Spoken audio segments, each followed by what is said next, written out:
সবার জন্য সমান, লক্ষ কোটি টাকা পাচার করেছে রহমান সালমানের মতো অসংখ্য মানুষ। এদেশের মানুষের রক্ত খাওয়া টাকাগুলি যারা পাচার করেছে, এরা কি দেশের পক্ষে না বিপক্ষে? যদি বলেন পক্ষে না বিপক্ষে, এদেরকে জেলখানার মধ্যে জামায় আদারে রাখা হচ্ছে। জেল থেকে বের হয়ে একজন সেলুট দিচ্ছে, মনে হয় যে আগামীতে আবার নির্বাচন করবে, এমন পজিশন। এমপি সাহেব মনে হয় সংসদ ভবন থেকে বের হচ্ছে। নির্লজ্জ জাতি, এদের মতো নির্লজ্জ পৃথিবীর মধ্যে আসমানের নিচে জমির উপরে আর কেউ নেই। যদি বলেন ঠিক কিনা? লজ্জা শরম থাকতে হয় না যে আমি কি কারণে জেলের মধ্যে চলে গেলাম। পলকে পলকে আমাদের পলক ভাই ইন্টারনেট বন্ধ করে দিয়েছে। আজকে সেই পলকে বলে আমার জন্য দোয়া করেন। বিপদে পড়লে সবাই কিন্তু আল্লাহকে ডাকে। যদি বলেন ঠিক না? এজন্য আল্লাহ পাক কোরআনের মধ্যে কত সুন্দর ভাবে বলতেছেন, শোন, তোরা মনে করছো শুধু তোমাদের জাতি এরকম ছিল, না না, আজ থেকে 1400 বছর পূর্বে মুহাম্মদুর রাসূলুল্লাহ, সবাই বলেন সাল্লাল্লাহু আলাইহি ওয়াসাল্লাম, আল্লাহর নবীর জামানায় এমন মানুষ ছিল, মুনাফিক মার্কা মানুষ। বিপদে পড়লে মুহাম্মাদের কাছে এসে দোয়া চায়, আবার যখন বিপদ থেকে উদ্ধার করা হয় আবার সেই তার আগের কর্মের মধ্যে লিপ্ত হয়ে যায়। যেরকম নাউজুবিল্লাহ। এই বর্তমান আওয়ামী লীগের আমলে বিগত সরকারের শাসন আমলে যারা দুর্নীতি করেছিল, জেলের মধ্যে তাদেরকে রাখা হয়েছে। আমাদের বাংলাদেশের কোটি মানুষের হৃদয়ে আমাদের আপত্তি হলো, আমাদের কোটি মানুষের আকুতি বিরোধের নিবেদন হলো, এই সকল মানুষদেরকে রাষ্ট্রীয় আইনে যে শাস্তি দেওয়া হয়, সর্বোচ্চ শাস্তি তাদেরকে দিতে হবে। যদি বলেন ঠিক কিনা? শাস্তি চাই কি চাই না?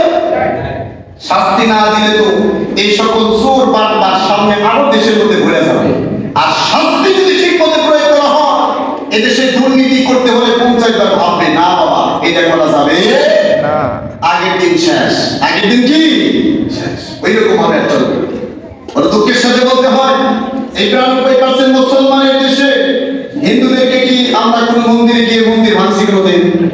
একটু জোরে বলে ভাঙছি নাকি?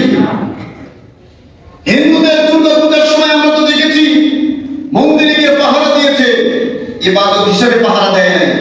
দিয়েছে কেন? সরকার যেহেতু পতন হয়েছে, বিভিন্ন ভাবে দেশের মধ্যে বিশৃঙ্খলা সৃষ্টি করতে পারে। সংখ্যালঘুদের ঘরে পরে আগুন দিয়া বলবে যে এরা আগুন দিয়েছে। এই সমস্যা থেকে উত্তরণের জন্য বিভিন্ন জায়গায় মন্দিরে গিয়ে ছাত্ররা পর্যন্ত পাহারা দিছে, ইবাদতের জন্য না, দেশের শৃঙ্খলা বজায়ের জন্য, দেশের সার্বভৌমত্বে হুমকির মুখে পড়ে গেছে, এটা থেকে বাঁচানোর জন্য কিন্তু মন্দির পাহারা দিয়েছে। যদি বলে দিছে কি দেয় নাই? এটা কি ইবাদত করে ফেলে দিছে নাকি? আমার কথা কি বুঝতে পারছে নাকি? এক শ্রেণী দুঃশরীরা বাংলাদেশে এখনো কাজ করে যাচ্ছে, বিভিন্ন সময় আনসার বাহিনী রূপ নিয়ে তারা মাঠের মধ্যে নামছে। আছে কিনা? রিক্সা বাহিনীর রূপ ধারণ করে আসতেছে। শেষ পর্যায়ে দেখলাম হিন্দুদের সংগঠন ইসকন এই রূপ ধারণ করে বাংলাদেশের মধ্যে আওয়ামী লীগ সরকার আবার বিভিন্ন ধরনের কার্যক্রম পরিচালনা করতেছে। যদি বলেন ঠিক কিনা? আমরা আজকের এই জমা থেকে বলে দিতে চাই, সরকার আপনি যদি চেষ্টা করেন টুস করে বাংলাদেশে ঢোকার সুযোগ আর বাংলাদেশে দেওয়া হবে না। যদি বলেন ঠিক কিনা? সবাই মিলে আপনাকে নিয়ে আসা হবে। এর আগে আমার সোনার বাংলা, এই রক্ত হাজার কোটি যুবক যুবতী মুসলিম নারী নর-নারী আর আমার রক্তের বিনিময়ে যে স্বাধীনতা আমরা পেয়েছি, এই স্বাধীন সার্বভৌমত্বের বিরুদ্ধে যদি আমাদের পার্শ্ববর্তী শত্রু দেশ ভারতে বসে যদি কোনো ষড়যন্ত্র করা হয়, বাংলাদেশের মানুষেরা রুখে দিবে। যদি বলেন ঠিক কিনা? ভারতে বসে বিভিন্ন ষড়যন্ত্র চালানো হচ্ছে আমাদের দেশের বিরুদ্ধে, এগুলোর বিরুদ্ধে আমাদের সোচ্চার থাকতে হবে। এদেশ আলেমদের দেশ, এদেশ আমাদের ওলামা ইকরামের নেতৃত্বে চলবে। এদেশের মধ্যে শান্তি চাই, অশান্তি আমরা কেউ চাই না। যদি বলেন ঠিক কিনা? আমরা কি শান্তি চাই না অশান্তি? শান্তি চাই। এখন দেখেন, আপনারা গত 2 দিন আগে খবর দেখেছেন, চট্টগ্রামে একজন মুসলিম আইনজীবী সাইফুল ইসলাম আরিফকে হিন্দু জঙ্গি সংগঠন, সন্ত্রাসী সংগঠন, এই আরিফ আইনজীবীকে তারা সব এরকম প্রকাশ্যভাবে দিনের বেলায় তারা ছুরি দিয়ে তাকে জবাই করেছে। নাউজুবিল্লাহ বলেন না, জবাই করেছে কি বলেন? চট্টগ্রামে আমাদের মুসলিম ভাইকে তারা হত্যা করেছে। কারণ কেন? সে দেশের পক্ষে কাজ করে, সে দেশের পক্ষে কথা বলে, সে মুসলমানের পক্ষে কথা বলে, ইসলামের পক্ষে কথা বলে। এই জন্য হিন্দুদের একটা সংগঠন, তার নাম কি বললাম, ইসকন। এই ইসকনের এই সকল উগ্রবাদী হিন্দুরা তাকে প্রকাশ্য দিবালোকে হত্যা করেছে। এদেশের মানুষ এখন শান্তিপ্রিয়, তারা বলে এদেশে একটা হিন্দুদের ঘর আজকে অস্তিত্ব বাকি রাখতো না। জনগণের ঠিক কিনা? এত বড় স্পটটা কিভাবে হয়? 92% মুসলমান, চতুর্দিকে মুসলমান আমরা। সেই দেশের মধ্যে আমি তো মনে করি বাংলাদেশের হিন্দুরা মায়ের কোলে শিশুর মতো অবস্থান করতেছে। জনগণ ঠিক কিনা? এতটাই নিরাপদের মধ্যে আছে। সুখে থাকতে বলে কি কিনা?